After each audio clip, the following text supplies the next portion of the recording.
और आगे ABP news पर अगले मेहमान कृषि मंत्री नरेंद्र सिंह तोमर हमारे साथ मौजूद हैं। बस फौरन लौट रहे हैं अगले मेहमान के साथ इसी मंच पर।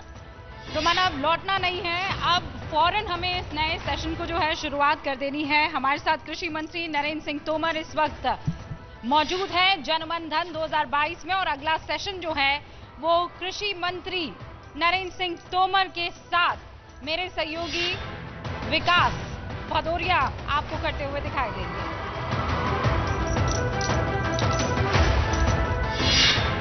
किसानों के लिए इस बजट में क्या खास है, आसान भाषा में समझने के लिए या वाकई किसानों के लिए कुछ है भी, बताएंगे नरेंद्र सिंह तोमर। बहुत बहुत शुक्रिया रूबिका। और हमारे साथ कृषि मंत्री नरेंद्र सिंह तोमर जुड़ गए हैं एबीपी न्यूज के इस खास कार्यक्रम में बजट पर जनमन धन। नरेंद्र सिंह जी, पिछले 1.5-2 साल से काफी मंत्रालय आपका हॉट रहा, बहुत ज्यादा सुर्खियों में रहा किसान आंदोलन की वजह से। लेकिन इस बजट के बाद आपको लगा कि जो किसानों के बीच ऊहापोह थी, जो असंतोष था, उसको कहीं सरकार शांत करने में या संतुष्ट करने में कामयाब हो पाई? देखिए, कल जो बजट भारत सरकार ने प्रस्तुत किया, मैं समझता हूं यह बजट बहुआयामी है। देश में अधिक विकास को प्रोत्साहित करता है, निवेश को आमंत्रित करता है और रोजगार के नए अवसर बड़ी मात्रा में सृजित करने वाला है। कोविड के इस कालखंड में इतनी आर्थिक प्रतिकूलता के बावजूद भी भारत सरकार के बजट में लगभग 14% की वृद्धि है। यह इस बात का परिचायक है कि नरेंद्र मोदी जी के नेतृत्व में जहां एक और विकास को गति दी जा रही है, वहां अर्थव्यवस्था को भी सुचारू रूप से दिशा देने का एक सफल प्रयत्न हो रहा है। जहां तक कृषि क्षेत्र का सवाल है, तो कृषि क्षेत्र में पिछले बार जो बजट था वो 1,23,000 करोड़ का था और इस बार 1,32,000 करोड़ रुपए का प्रावधान रखा गया है। कृषि के बजट में भी तीव्रतम वृद्धि है। जहां तक मंत्रालय का सवाल है, तो पिछले दिनों मंत्रालय सुर्खियों में रहा क्योंकि कृषि सुधार बिल आए थे, कुछ उसका विरोध हो रहा था। हम लोगों ने उन बिल को किसान का मान रखने के लिए वापस भी लिया, लेकिन वो सब जो कार्रवाई थी बिल को लाना, ये निश्चित रूप से किसानों की भलाई के लिए था। जी नरेंद्र सिंह जी, आपने कहा कि बजट से रोजगार बढ़ेगा कृषि क्षेत्र में, कैसे रोजगार बढ़ेगा ये जरा समझाइए। देखिए, दरअसल क्या है कि परंपरागत कृषि एक पक्ष है। जब कृषि को हम तकनीक से जोड़ते हैं तो रोजगार के अवसर सृजित होते हैं। जब किसान महंगी फसलों की ओर जाता है, जब किसान ड्रिप इरिगेशन की ओर जाता है, जब किसान ई नाम पर अपना खाद्यान्न बेचता है, जब किसान ड्रोन से पेस्टिसाइड का छिड़काव करता है, जब किसान की फसल का मूल्यांकन करना है तो उसमें ड्रोन जैसी टेक्नोलॉजी का उपयोग होता है। तो ये सारी की सारी चीज़ें रोजगार को सृजित करने वाली हैं। और साथ ही भारत सरकार ने देश में 10,000 एफपीओ बनाने का काम प्रारंभ किया है, जिस पर 6,865 करोड़ रुपया सरकार खर्च कर रही है। वहीं 1 लाख करोड़ रुपए का इंफ्रास्ट्रक्चर फंड उसका प्रावधान किया है। इन दोनों प्रावधानों के अंतर्गत किसान टेक्नोलॉजी से जुड़ने वाला है, किसान फूड प्रोसेसिंग करने वाला है और बड़ी मात्रा में जो इंफ्रास्ट्रक्चर गांव-गांव में चाहिए, वर्षों से अपेक्षित था, जिसके कारण फसल के उपरांत किसान का नुकसान होता था, उससे किसान बच सकेगा। यह सारा का सारा निवेश कृषि के क्षेत्र में, गांव के क्षेत्र में रोजगार के बड़े अवसर उपलब्ध कराने वाला है। जी, नरेंद्र सिंह जी, एक बड़ी सरकार के सामने चुनौती है कि किसान को उसकी फसल की जो लागत है उससे दुगना मूल्य मिल जाए। लेकिन हमने पिछले कुछ सालों में देखा है कि कृषि उत्पादों का निर्यात बढ़ा है, एक्सपोर्ट में जबरदस्त उछाल आया है, लेकिन किसान को उसकी फसल का दाम उचित रूप से नहीं मिलता। ये जो गैप है, निर्यात बढ़ रहा है लेकिन जो निर्यात जिस स्पीड से बढ़ रहा है उसी स्पीड से किसान को उसका दाम भी ज्यादा मिले, वो नहीं संभव हो पा रहा है। इस गैप को कैसे भरेंगे? नहीं, मैं समझता हूं कि जो मोदी जी के नेतृत्व में गत 7 वर्षों में हुआ है वो इसी दिशा में महत्वपूर्ण कदम है। जब मोदी जी ने कहा कि किसान की आमदनी दोगुनी करना है, तो निश्चित रूप से पूरे देश में किसानों को, राज्य सरकारों को, खेती के क्षेत्र में काम करने वाले लोगों को, विचार करने वाले लोगों को एक निश्चित रूप से दिशा मिली। सरकारों ने उस दृष्टि से कार्यक्रम भी बनाए। जहां तक दाम दोगुने मिलने वाला जो विषय है उस पर निश्चित रूप से काम हो रहा है। जब हम ऐसा सोचते हैं कि किसान की आमदनी दोगुनी होनी चाहिए, तो खेती एक पक्ष है, वाजिब दाम मिले ये एक पक्ष है, लेकिन उसकी किसान की लागत कम हो यह भी एक महत्वपूर्ण पक्ष है। और इसलिए सरकार चौतरफा इस पर काम कर रही है। खेती में लागत कम हो, इसके लिए सॉइल हेल्थ टेस्टिंग पर बल दिया जा रहा है, इसके लिए जैविक खेती पर बल दिया जा रहा है, इसके लिए हमारा प्राकृतिक खेती पर भी बल देने की कोशिश हो रही है। और गंगा किनारे के 5-5 किलोमीटर गंगा जी के किनारे ऑर्गेनिक रकबा बढ़े, इस पर बहुत तेजी के साथ काम किया जा रहा है। और साथ ही साथ आप देखेंगे कि पीएम किसान सम्मान निधि योजना के माध्यम से 11 करोड़ से अधिक किसानों को 1,82,000 करोड़ रुपया उनके खाते में दिया। ये उनकी आय में सीधा इजाफा है। दूसरा, एफपीओ और अन्य साधनों के माध्यम से जब किसान टेक्नोलॉजी से जुड़ेगा तो निश्चित रूप से उसकी आय बढ़ेगी। मैं अभी कुछ दिन पहले श्रीनगर गया था। श्रीनगर में केसर के किसानों के साथ मैं बातचीत कर रहा था। वहाँ भारत सरकार ने एक सैफरन पार्क बनाया है, तो वहाँ बातचीत करते में ये बात ध्यान में आई। किसान ने कहा कि केसर की खेती तो हम जब से पैदा हुए हैं तब से ही कर रहे हैं, लेकिन हमारे केसर का दाम 1 लाख रुपया किलो होता था। सैफरन पार्क हमारे यहाँ बनने का परिणाम यह हुआ कि अब प्रोसेस हो गया, हमारी केसर का दाम 2 लाख रुपया किलो हो गया। तो ऐसे स्थान स्थान पर टेक्नोलॉजी का प्रवेश बढ़ रहा है, किसान के बीज की गुणवत्ता अच्छी हो रही है, वो टेक्नोलॉजी से जुड़ रहा है तो उसका उत्पादन की गुणवत्ता अच्छी बढ़ रही है, तो उसको वाजिब दाम मिल रहा है। और लेकिन उससे उसकी बिचौलिया आमदनी बढ़ रही इसमें है। अधिकतम जो लाभ है बिचौलियों को होता है बजाय किसानों के। चलिए एक दूसरे मुद्दे पे आते हैं। तेल का दाम जो हर घर को प्रभावित कर रहा है आज की तारीख में। तेल, खाने का तेल, सरसों का तेल 150 रुपए किलो तक पहुंच गया, लीटर तक पहुंच गया। इसको काबू करने के लिए आपके मंत्रालय की तरफ से किस तरह से तिलहन के उत्पादन पर जोर दिया जाएगा? देखिए, हम सब इस बात को भली भांति जानते हैं और इस अवसर पर मैं किसानों को बहुत धन्यवाद देना चाहता हूं, क्योंकि उन्होंने कठोर परिश्रम किया। सरकारों ने कृषि हितैषी नीतियां बनाई, उसके परिणाम स्वरूप आज खाद्यान्न के क्षेत्र में हम सरप्लस कंट्री हैं। दूसरा, जितने कृषि उत्पाद हैं उन उत्पादों में अगर विश्व से भी हम तुलना करें तो हम या तो पहले नंबर पर खड़े हैं या दूसरे नंबर पर खड़े हैं। जहां तक खाद्य तेलों का सवाल है, दलहन का सवाल है, तो निश्चित रूप से इसमें हमारी आवश्यकता के अनुरूप अभी पैदावार नहीं है। पिछले दिनों दलहन के लिए प्रधानमंत्री जी ने आह्वान किया तो देश भर के किसानों ने कोशिश करके दलहन के रकबे को बढ़ाया और दलहन की जो पूर्ति है वो काफ़ी हुई और आयात पर हमारी निर्भरता भी कम हुई, लेकिन आयात पर अभी भी हमारी निर्भरता है। खाद्य तेलों में निश्चित रूप से अभी हम काफ़ी दूर हैं और आयात पर हम निर्भर करते हैं, लेकिन भारत सरकार ने लगातार इस बात की कोशिश की है कि कि तिलहन के क्षेत्र में हम मिशन मोड पर काम करें।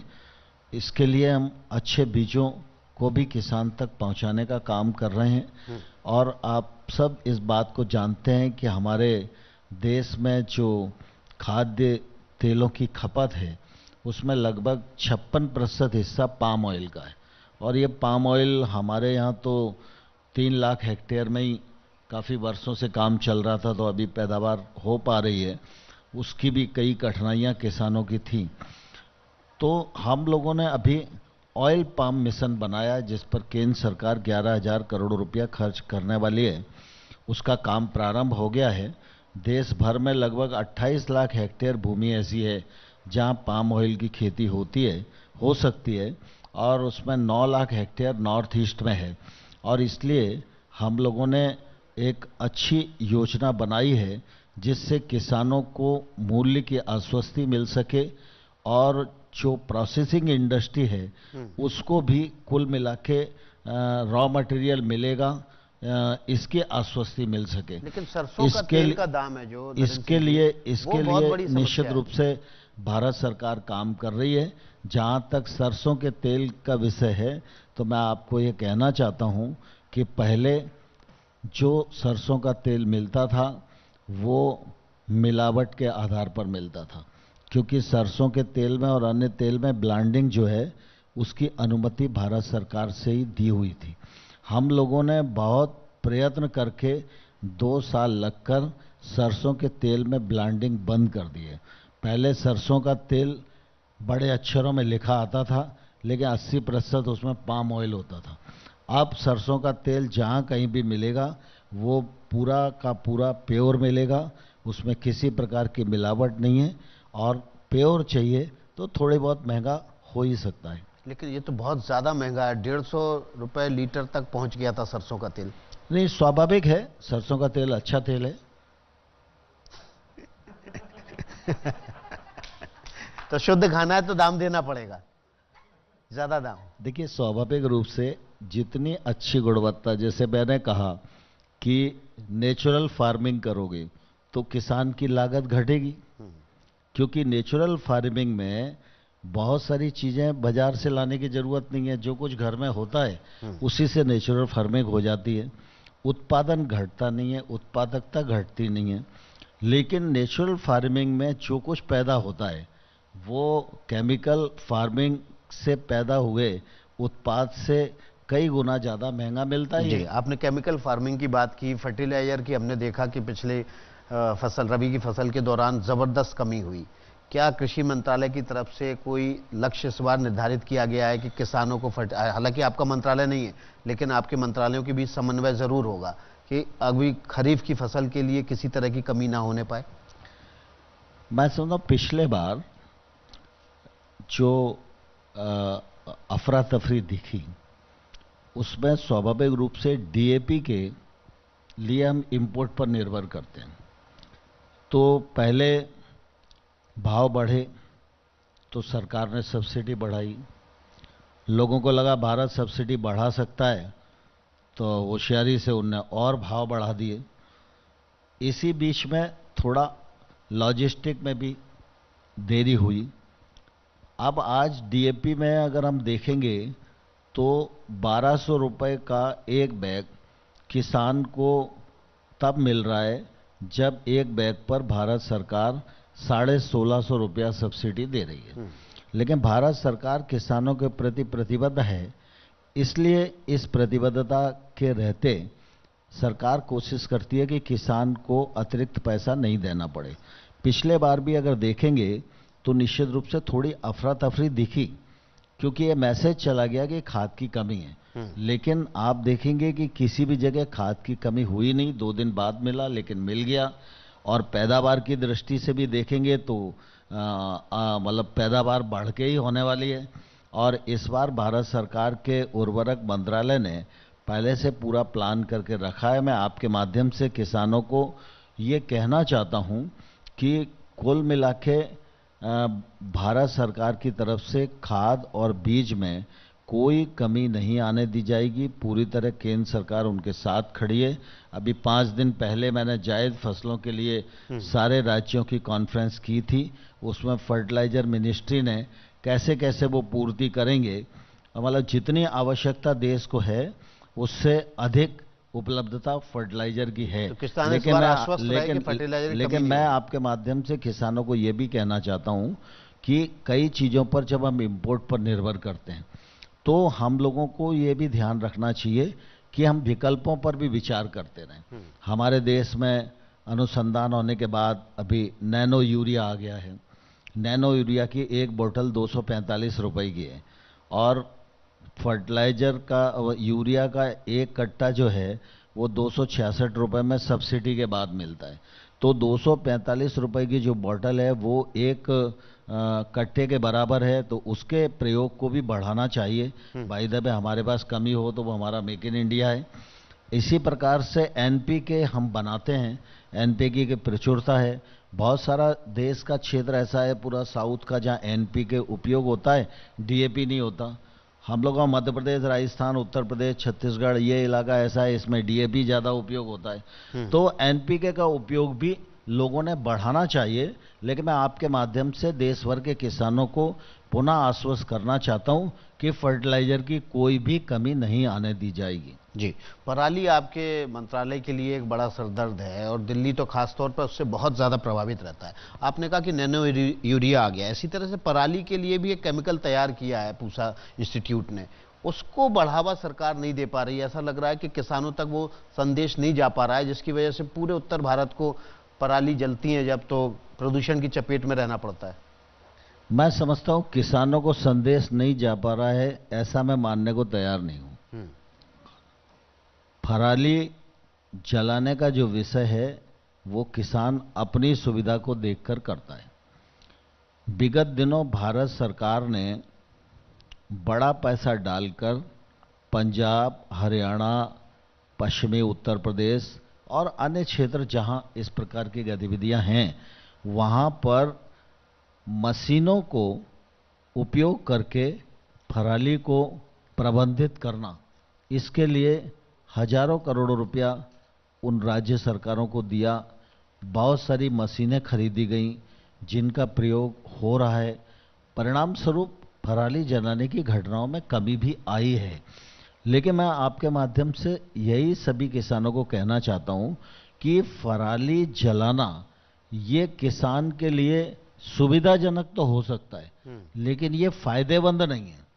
तो किसान को हमेशा ये कोशिश करनी चाहिए कि वो पूसा डीकंपोजर का उपयोग करे अथवा वो प्रोसेसिंग जो इंडस्ट्री है वहां तक पराली को पहुंचाने का प्रयत्न करे। उस दिशा में भी भारत सरकार ने पंजाब जैसे राज्यों में काम किया है।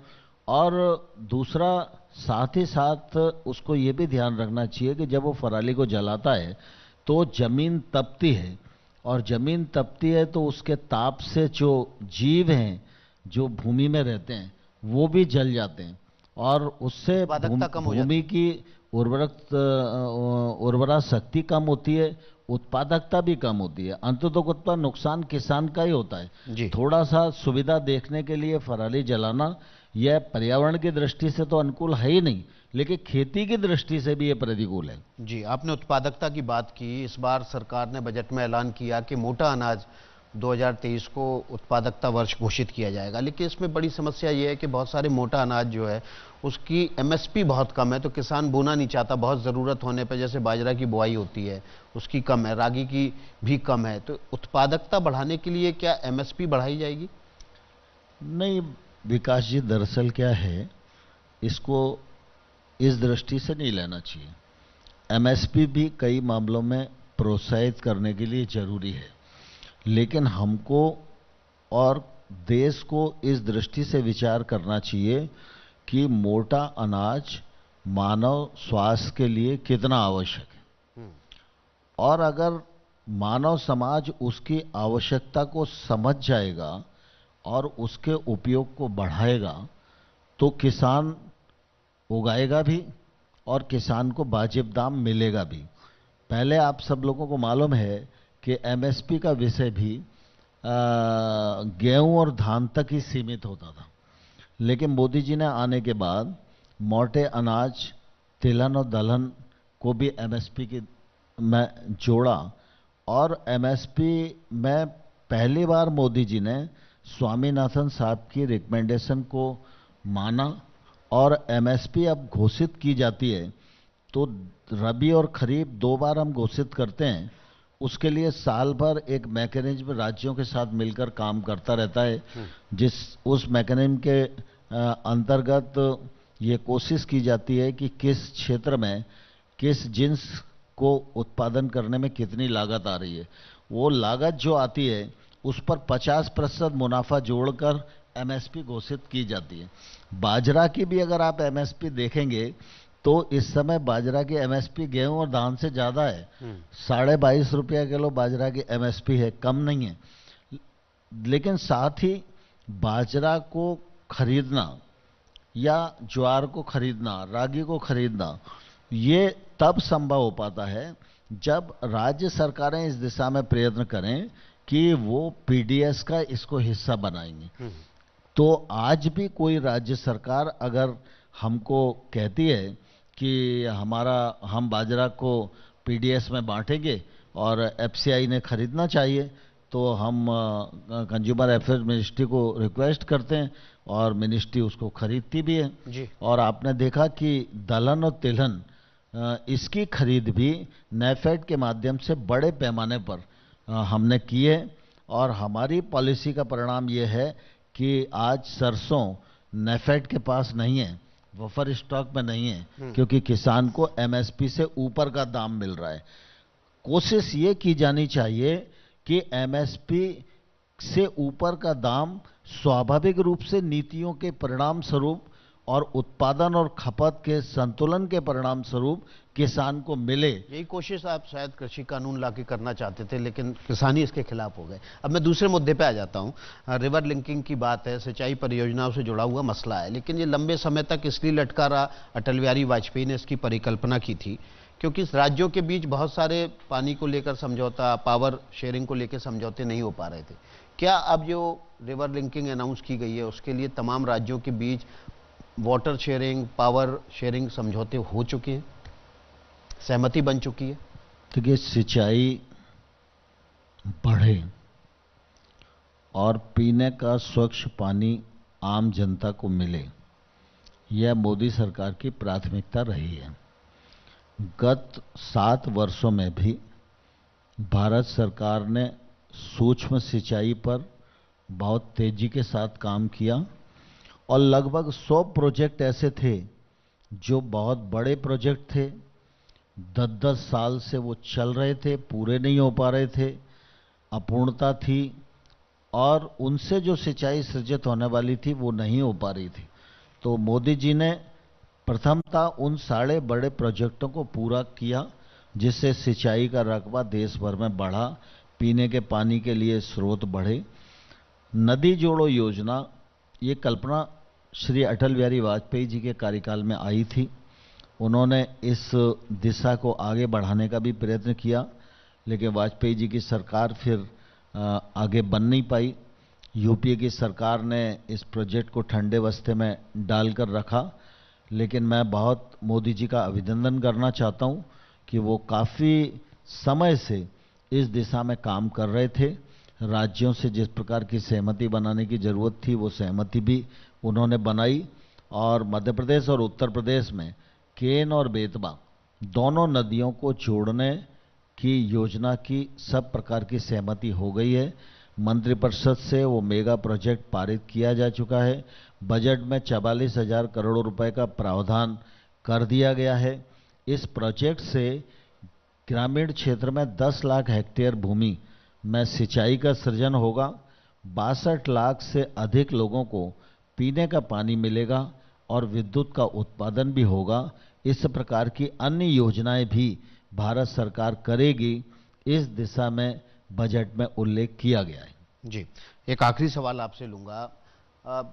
देश में देखा गया कि हॉर्टिकल्चर को लेकर, मत्स्य पालन को लेकर, डेयरी को लेकर जो देश के बीच एक असंतुलन है। किसी एक इलाके में डेयरी विकास का काम ज़्यादा है, किसी एक इलाके में मछली पालन का ज़्यादा है, किसी एक इलाके में पोल्ट्री का ज़्यादा है। ये जो असंतुलन है, इसकी वजह से कुछ खास इलाके डेवलप हो जाते हैं, बाकी जगहों पर वो विकास नहीं हो पाता है। इसको कैसे दूर करेंगे आप? मैं समझता हूं कि समग्र विकास और संतुलित विकास, ये दिशा आजादी के बाद देश की और सरकारों की रहनी चाहिए थी, लेकिन दुर्भाग्य से यह एक लंबे कालखंड तक संभव नहीं हुआ। इसलिए देश में एक बड़ा असंतुलन खड़ा था। लेकिन मैं एबीपी न्यूज के लोगों को भी कहना चाहूँगा कि थोड़ा सा 7 साल के मोदी जी के कार्यकाल पर अगर आप नज़र डालकर अध्ययन करेंगे तो आपके ध्यान में जरूर आएगा कि संतुलन बैठाने का भरसक प्रयत्न मोदी जी के कार्यकाल में हुआ है। मैं एक उदाहरण आपको देना चाहता हूं। पहले मध्य प्रदेश और छत्तीसगढ़ इकट्ठा था।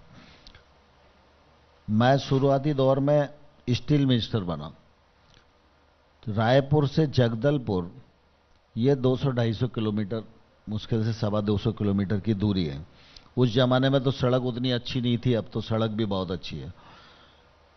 जगदलपुर के आसपास बेलाडीला और बाकी सारी आयरन ओर की सबसे अच्छी क्वालिटी की माइंस है। रायपुर में स्टील इंडस्ट्री पे काम होता है। भिलाई स्टील प्लांट भी वहीं है, सेल का, और बड़ा प्लांट है।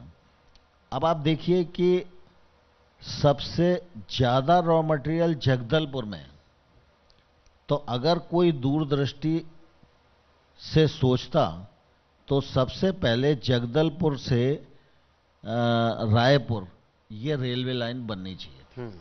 अगर ये रेलवे लाइन बन जाती तो जगदलपुर का आयरन ओर आसानी से रायपुर भिलाई आता और वहाँ स्टील इंडस्ट्री को सस्ता पड़ता, सस्ते में स्टील बनता तो उपभोक्ता को भी सस्ते में मिलता। लेकिन अभी तक जगदलपुर में आयरन ओर निकलता है, वहाँ से विशाखापट्टनम आता है, विशाखापट्टनम से रायपुर आता है, तो लॉजिस्टिक खर्चा कितना बढ़ता है। मैं जब स्टील मिनिस्टर था उस समय एनएमडीसी का एक प्लांट हम लोगों ने जगदलपुर में नया 3 मिलियन टन का बैठाया, और उसी समय मोदी जी ने तय किया एनएमडीसी और सेल, राज्य सरकार और रेलवे डिपार्टमेंट, चारों लोग मिलो और एक युति बनाओ और पैसा लगाओ और ये जगदलपुर से रायपुर के बीच में रेल लाइन डालो। अब आप देखिए कि इतना चक्कर लगा के होना पड़ता था। मतलब ये एक मैंने उदाहरण दिया। इसी प्रकार का ठीक से जो असंतुलन है वो हर क्षेत्र में है। मोदी जी ने इस असंतुलन को पाटने के लिए जहां इंफ्रास्ट्रक्चर की कमी थी वहां इंफ्रास्ट्रक्चर पहुंचाने के लिए, अब आप देखो नॉर्थ ईस्ट में स्पोर्ट्स यूनिवर्सिटी बन गई, आईआईएम बन गया, आईआईटी बन गई, एम्स बन गया। जम्मू कश्मीर में भी जो काम नहीं हो पाता था वो हो रहा है। ये असंतुलन को संतुलित करने का ही प्रयास है। जहां तक कृषि के क्षेत्र का सवाल है तो कृषि के क्षेत्र में भी निश्चित रूप से फसलों की दृष्टि से जो किसान को ठीक लगा और जो आसान हुआ वो किसान ने अपने तरीके से करने की कोशिश की है। लेकिन सबके बीच विपक्ष कह रहा है कि सरकार ने गरीब को, किसान को कुछ नहीं दिया बल्कि बड़े लोगों को दे दिया क्योंकि हीरा सस्ता कर दिया। देखिए दरअसल क्या है, विपक्ष की अपनी दृष्टि है। विपक्ष को कोई भी चीज अच्छी इसलिए नहीं लगेगी कि जो तथाकथित विपक्ष आज है वो आज से पहले एक जमाने में 50 साल तक सत्ता पक्ष था। अगर वो ये अदूरदर्शिता और पाप नहीं करता तो शायद देश को ये परिस्थिति नहीं भुगतना पड़ती। इसलिए अपने किए हुए पाप पर को अगर कोई पुण्य में बदल रहा है तो उस पर वो गौरव कैसे कर सकते हैं। लेकिन अभी सचिन पायलट यहाँ थे, वो कह रहे थे कि सब ठीक है लेकिन नीति और नियत के बीच तालमेल आपका गड़बड़ है। नहीं, मैं समझता हूँ सचिन तो मेरा भाई जैसे ही है, लेकिन कुल मिला के जिस प्रकार से कांग्रेस के लोग बोल रहे हैं गरीब के लिए कुछ नहीं है। अरे भाई 1,23,000 करोड़ का बजट था, अब 1,32,000 का है, कुछ कैसे नहीं है। मनरेगा का बजट 73,000 करोड़ रुपया बढ़ गया। लोग कहते हैं मनरेगा का बजट कम हो गया। पिछले बार का बजट देखिए और इस बार का बजट देखिए। प्रधानमंत्री सड़क में बजट कम हो गया। पिछले बार 15,000 करोड़ था, इस बार 19,000 करोड़ रुपया है। प्रधानमंत्री आवास योजना के लिए 48,000 करोड़ रुपया रखा गया है। हर घर नल से जल मिले, जल जीवन मिशन योजना के लिए 60,000 करोड़ रुपए का प्रावधान रखा गया है। ये क्या बड़े लोगों के घर नल की लाइन जाने वाली है कि राहुल गांधी के यहाँ जाने वाली है या अखिलेश जी के यहाँ जाने वाली है? छोटे भाई हैं आपके, तो पार्टी के दरवाजे खुले हुए हैं उनके लिए क्या? नहीं, मैं उस पर टिप्पणी नहीं करूंगा, लेकिन सामान्य तौर पर वो कांग्रेस में है, ये अलग बात है, लेकिन सामाजिक रिश्ते तो रहते ही हैं। सवाल इसलिए क्योंकि एक तस्वीर सोशल मीडिया पर बार बार वायरल होती है, जब भी वो 5 नेताओं में से कोई एक नेता बीजेपी के खेमे में आता है। आखिरी आरपीएन सिंह है, अब उसमें केवल सचिन पायलट ही बचे हुए। देखिए, दरअसल क्या है, राजनीतिक क्षेत्र में 2 चीजें होती हैं। एक व्यक्ति दल बदल इसलिए करता है कि उसको अपना भविष्य जहां दिखाई देता है उस चीज को चुनने का वो प्रयास करता है। दूसरा, दल बदल इसलिए भी होता है कि वो जिस जगह पर है उस जगह इतना ऊब गया है कि वो अच्छा करना चाहता है, लेकिन अच्छे करने के लायक उसकी पार्टी नहीं है। तो मैं समझता हूं कि भारतीय जनता पार्टी दुनिया की सबसे बड़ी राजनीतिक पार्टी है। मोदी जी दुनिया के सबसे बड़े वैश्विक नेता हैं। देश में तो उनकी कोई तुलना नहीं है, उनका कोई कद का कोई दूसरा राजनीतिक नेता नहीं है।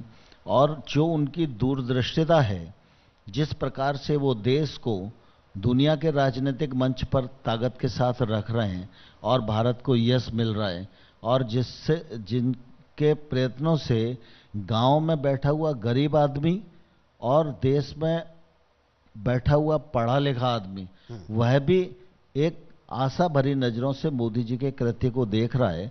इसलिए तमाम सारे पॉलिटिशियन को लगता है कि ये नाव अच्छी है, इस पर बैठना चाहिए। तो अगर कोई सेवा के लिए आता है तो उसका स्वागत है। चलिए, बहुत बहुत धन्यवाद नरेंद्र सिंह तोमर जी, हमारे लिए आपने वक्त निकाला इस मुश्किल वक्त में जब आपकी व्यस्तता थी। बहुत बहुत शुक्रिया। जनमन धन लगातार जारी है। बजट 2022 पर और भी कई मेहमान जुड़ेंगे। सवाल जवाबों का सिलसिला जारी रहेगा। बहुत धन्यवाद, बहुत धन्यवाद।